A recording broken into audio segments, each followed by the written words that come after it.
Alors, je zoome un peu parce que je vois pas bien. Le LHC, un accélérateur de particules le plus grand, le plus puissant du monde. Peut-être ça, c'est intéressant. Non?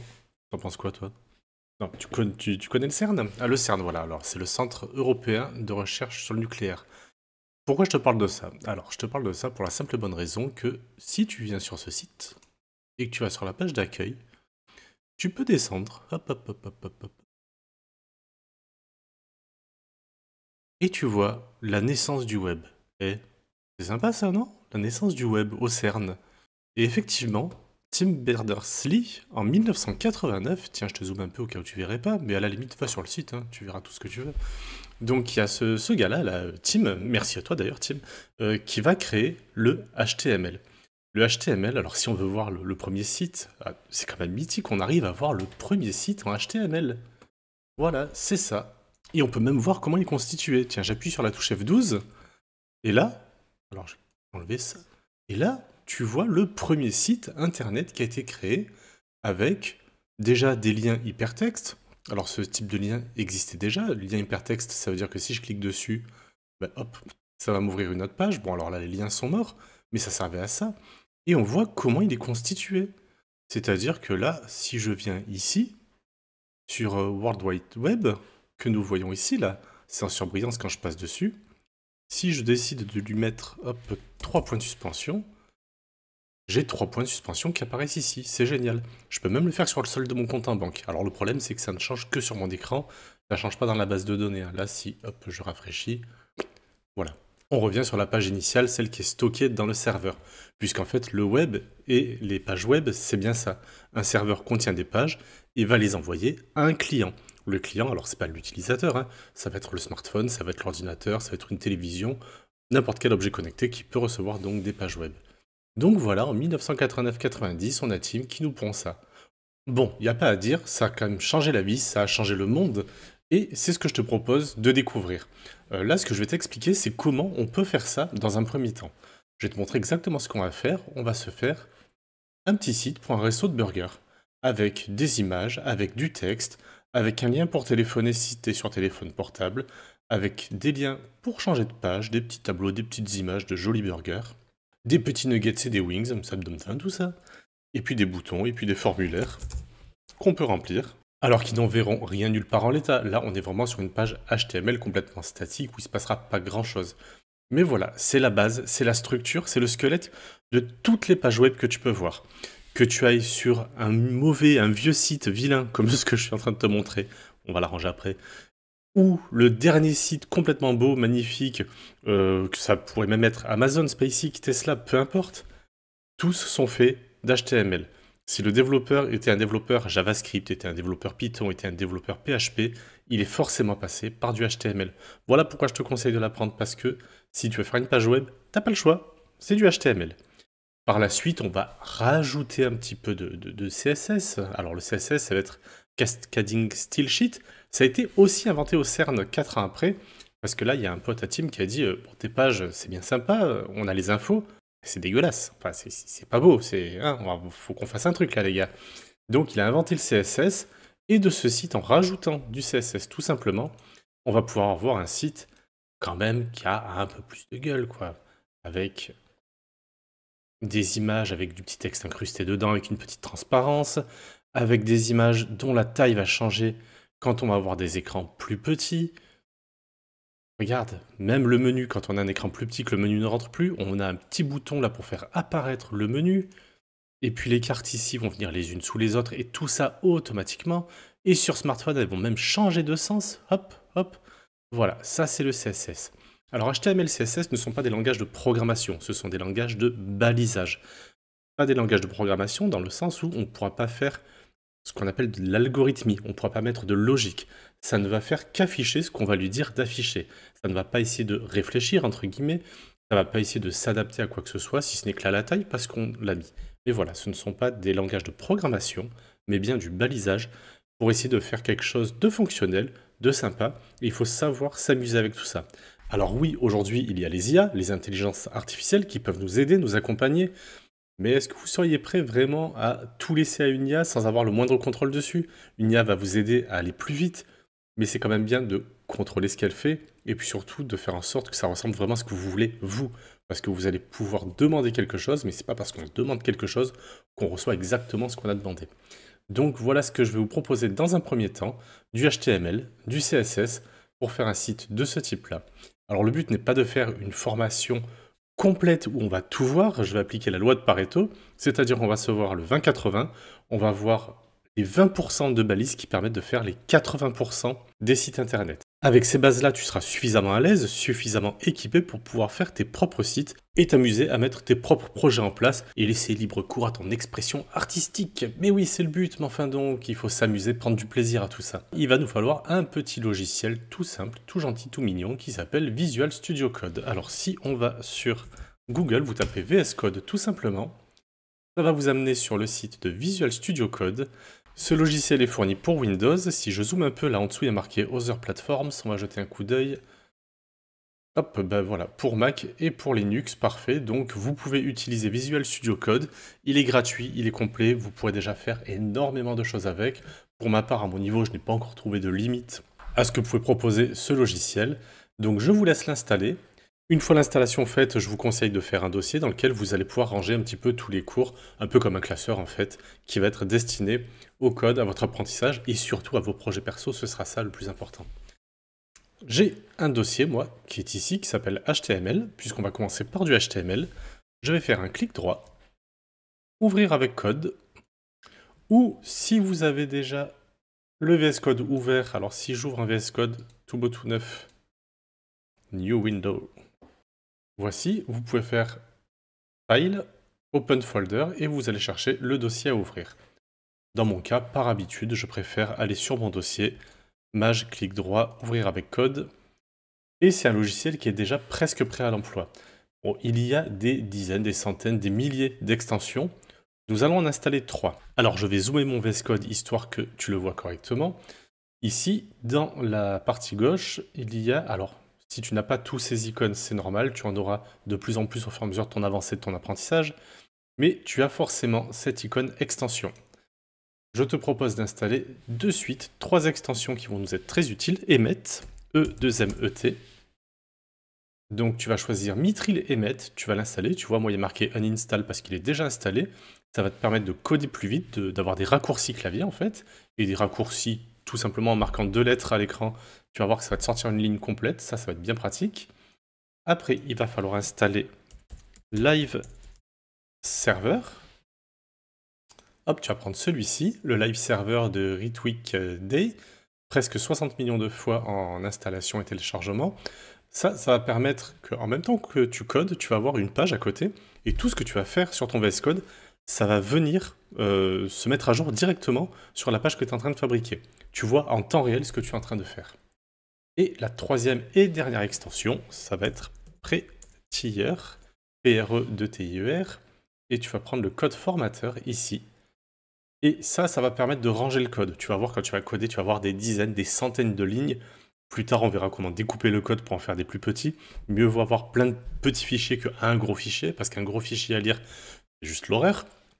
Mais quoi qu'il en soit, même un fichier de taille moyenne, d'une centaine de lignes, avec les indentations, avec les espaces à droite, à gauche, les sauts de ligne, on a vite fait de se perdre. Ici, avec Prettier, un petit Maj Alt F, et hop, ça range le code, c'est magnifique.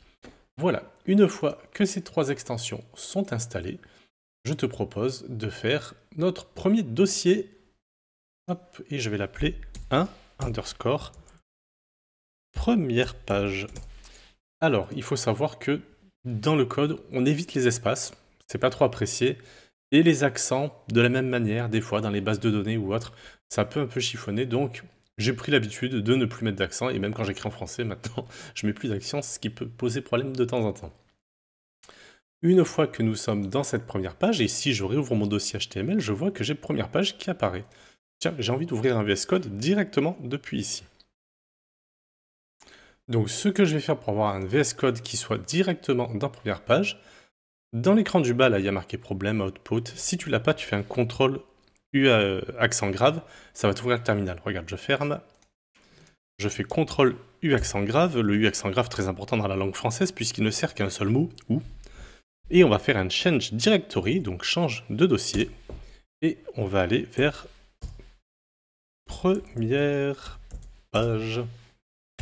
Et voilà, on voit que je pointe là vers première page.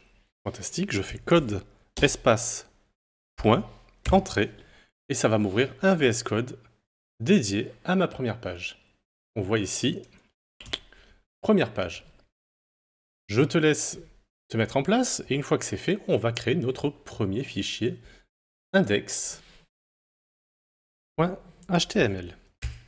Quel que soit le projet, que ce soit un petit projet, un projet modeste, comme ce que nous allons faire pour commencer, jusqu'à des projets très complexes, il y a toujours un fichier index.html à la racine du projet.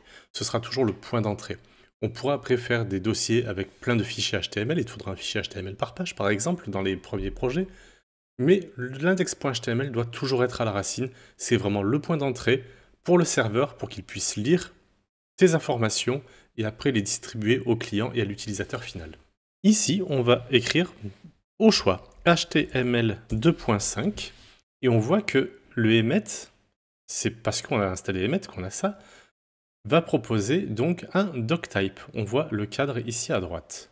Donc soit je fais entrer, je récupère tout ça, on ne prend pas peur, on va voir ce que c'est, je l'efface. Une autre solution encore plus courte, parce qu'il faudra savoir que plus grande qualité, c'est que je suis un gros feignant. Point d'exclamation, entrée, j'ai la même. Ah, c'est bien. Comme nous avons installé Prettier, je peux faire un Maj Alt F et hop, on voit que ça m'a arrangé un petit peu le code. Alors ça, je vais te mettre sur une demi-page. Hop, pourquoi? Parce que grâce à Live Server, je vais venir faire un clic droit sur index.html et ça m'ouvre une page blanche. Jusque-là, c'est fantastique. Je te propose d'aller entre les deux balises body et on va voir pourquoi est-ce qu'il y a deux balises body. Tu peux faire entrer tout ce que tu veux, ça ne changera absolument rien. Là, je fais un petit tab histoire de respecter ce qu'on appelle les espaces entre la gauche et le début de la première balise. C'est ce qu'on appelle l'indentation.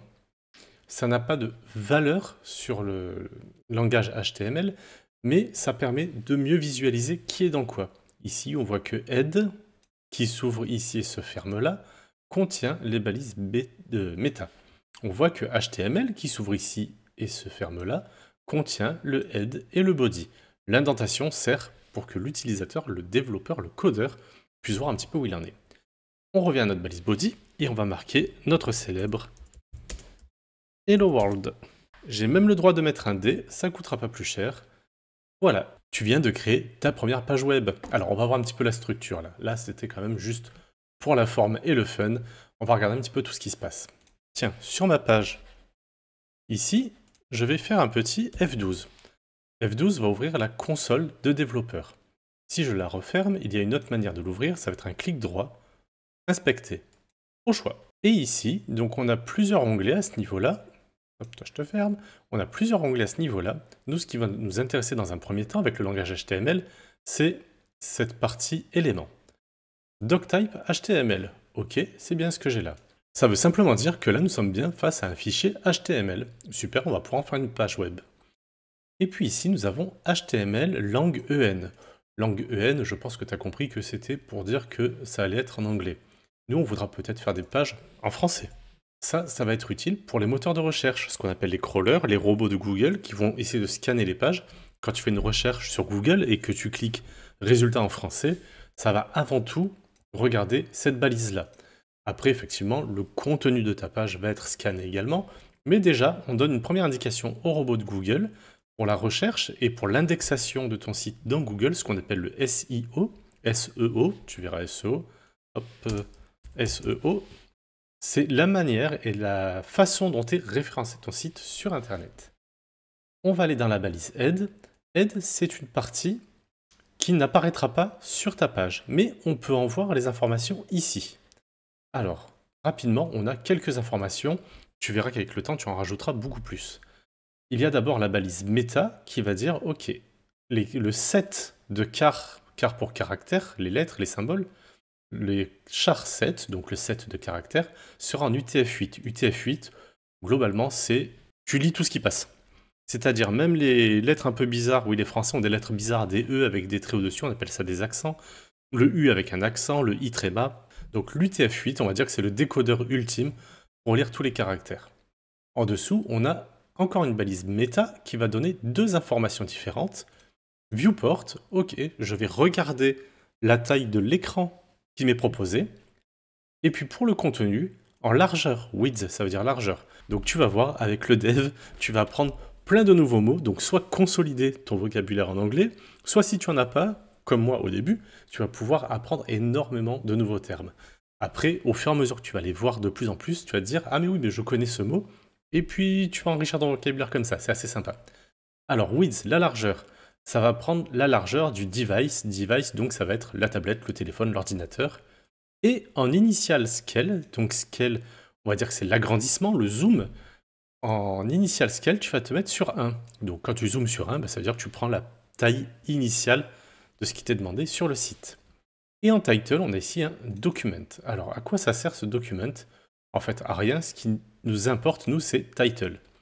On va s'arrêter sur title pour plusieurs choses. Title, ici, est un élément.